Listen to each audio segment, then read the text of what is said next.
Hey friends, welcome to our fourth quarter economic and market update. Let's talk a little bit about what's going on from a 401k standpoint and a market standpoint. So the first big thing is we just had a presidential election, and I think it's important for us to look at returns based on different setups between the different branches of our federal government. So you can see in this first chart, it really hasn't mattered whether you've had a Democratic or a Republican president. So one big takeaway is just don't get too hung up on returns based on who your candidate is and if they won or lost. Also, if you look at, we know we have a Republican president-elect, and so if we look at the best setup historically, it really hasn't mattered from a presidential standpoint. A divided Congress has had a better return than one branch having more control than the other. But you can see if we do indeed end up with a Republican Congress and a Republican president, you've got a pretty good outcome at the end of the day. Okay, so let's look at returns for this year so far. I mean, they've been really good from the S&P standpoint. The S&P 500 is just U.S.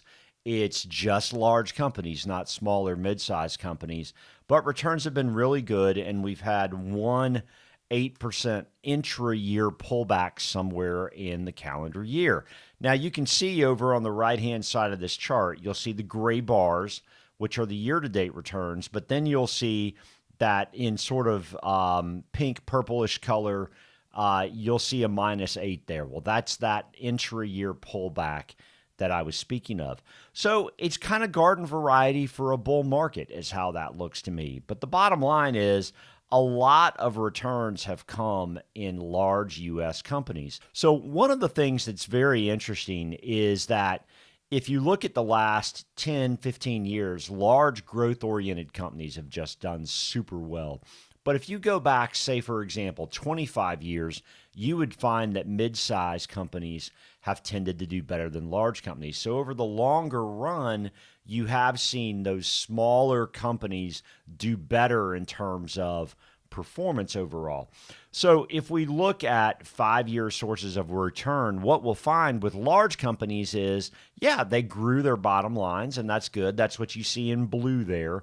But then their valuation change, what people were willing to pay for them, has gotten more expensive. And that's the yellow part of the bar on the left-hand side here with large companies. Now, when you look at mid-size and small companies, what you'll find is in blue, they've grown their earnings faster than large companies. But what people have been willing to pay for them actually has gone down during this time period. So what's the reason for that? Well, large companies tend to be pretty self-sufficient. They really don't need the bank to borrow money from in order to have capital to run their business. But we do know that smaller companies do need that, and they've been penalized for it. As those costs went up over the past few years from an inflationary standpoint, the value that people were willing to pay, the multiple people were willing to pay for those companies shrank, which means they're cheaper is what it boils down to, okay? So if we're now in an interest rate decreasing cycle, which we are, the Fed has cut interest rates now 0.75% from their top earlier this year. Now you're at a point where, well, gee, maybe small and mid-sized companies start to look like a more compelling value because they've certainly continued to grow their earnings during this time period. So, you know, it's going to be real tempting when you look at your 401k options to look at those larger companies that have done really well and look better than a smaller mid-size fund, for example. Let us encourage you to not get too locked into just what returns have been and what the best performer was, but rather to consider diversifying your money some. Have some small companies, have some mid-sized companies in your 401k lineup. Also, use the target dates, which are going to have small and mid-size in those target date funds. And also looking further, and I've said this before, but I'll share it again, the international side of the marketplace continues to be really, really cheap. In fact, if you look at international versus U.S., what this chart that says international valuations on it is saying is, usually 95% of the time, the international side of things trades more expensively or higher than it is right now. To say that another way, it looks cheap versus U.S. large companies.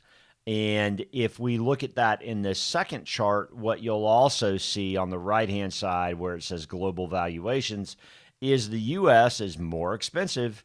But if you look at Japan, Europe, emerging markets, China, they're all below their 25-year average at this point, which to us looks like an opportunity. So the takeaway is this.